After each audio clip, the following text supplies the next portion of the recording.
क्या फैसला लिया? एक्चुअली हम लोगों ने जो प्रेस कॉन्फ्रेंस है ये आयुष्मान के विषय में बुलाई हुई है इस टाइम। इसमें हमारा निवेदन यही है सरकार से कि लास्ट ईयर फरवरी में हम लोगों से प्रॉमिस किया गया था, जब हम लोग सीएम साहब से, श्री नायब सिंह सैनी जी से मिले थे, तो हमें ये आश्वासन दिया गया था कि आज के बाद आपको कोई भी किसी भी तरह की दिक्कत नहीं आएगी। आप अपना काम कीजिए, पेशेंट्स का ट्रीटमेंट कीजिए, चाहे वो फाइनेंशियल है, चाहे वो किसी भी तरह की दिक्कत है, वो किसी भी तरह की दिक्कत नहीं आने दी जाएगी।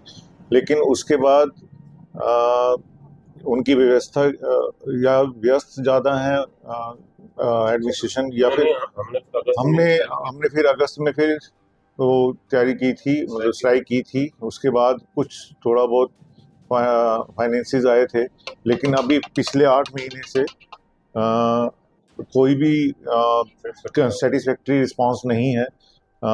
मेरा निवेदन सिर्फ यही है कि अगर गवर्नमेंट इस स्कीम को अच्छी तरीके से चलाना चाहती है तो इसके लिए एक अलग से प्रॉपर, क्योंकि पिछले 6-7 साल से स्कीम चल रही है, तो इसके लिए अब तक सरकार को आइडिया हो गया होगा कि कितने बजट की ज़रूरत है। उस हिसाब से बजट प्रॉपरली एलोकेट किया जाए। इसके लिए उस टाइम में हमसे ये भी वादा किया गया था कि आपको आपके केसेस को एग्जामिन करने के लिए डॉक्टर्स की संख्या बढ़ा दी जाएगी, जबकि अभी हमें ये पता चल रहा है कि डॉक्टर्स नहीं हैं जो कि हमारे केसेस को रिव्यू कर सकें, जिससे कि वो फाइनेंस डिपार्टमेंट में जाके हमारी पेमेंट हो सके। तो सरकार से यही निवेदन है, आयुष्मान स्कीम जो कि प्रधानमंत्री जी की बहुत एक अच्छी योजना है, उसको चलाने के लिए एक प्रॉपर डिपार्टमेंट, प्रॉपर बजट और प्रॉपर प्लान ऑफ एक्शन के साथ काम किया जाए। अदरवाइज हमारे लिए काम करना बहुत मुश्किल हो जाएगा इन फाइनेंशियल कंडीशंस के साथ, कंस्ट्रेंट्स के साथ। Thank you. डॉक्टर साहब, कितने हॉस्पिटल होंगे जिनकी ये पेमेंट बकाया है? पूरे हरियाणा की पेमेंट बकाया है। ऑलमोस्ट 600 करोड़ के आसपास पेमेंट अभी बकाया है। आपके हॉस्पिटल की कितनी होंगी? अभी मैंने देखा नहीं है, बट है काफ़ी काफ़ी मात्रा, काफ़ी ज़्यादा पेमेंट है जो बची हुई है। 3 करोड़ मतलब है बड़ा इतना। फैसला भी ले सकते हैं आप लोग, क्योंकि हड़ताल बड़ा फैसला लेने के लिए आईएमए हमारी आधिकारिक एक वो है, संस्था है।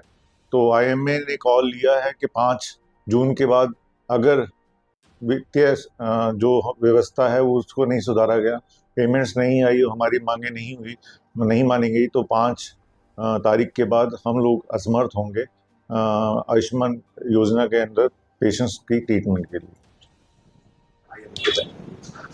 आयुष्मान स्कीम जो है पीएम मोदी साहब की एक ड्रीम स्कीम है और उन्होंने 2018 में लॉन्च की थी।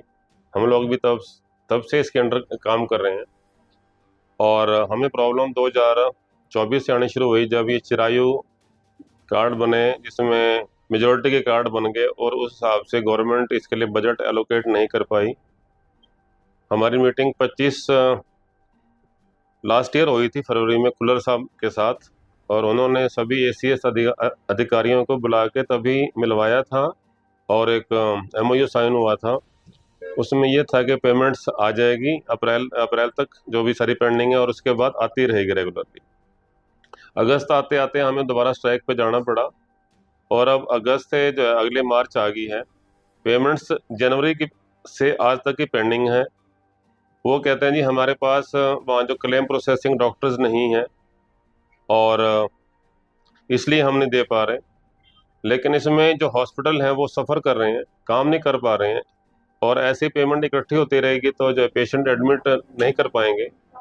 तो हम भी चाहते हैं कि सरकार के साथ चलें, पर सरकार से रिक्वेस्ट है कि इसको थोड़ा सा सीरियसली लें, इसके लिए बजट अलॉट करें और इसके लिए प्रॉपर डॉक्टर लगाएं जो कि बजट को प्रोसेस करें और हैरेसमेंट ना हो, क्योंकि ये हेल्थ की स्कीम है और ये ड्रीम स्कीम है। तो हम भी इसके जो है पार्टनर हैं। हमारा एमओयू साइन है सरकार के साथ।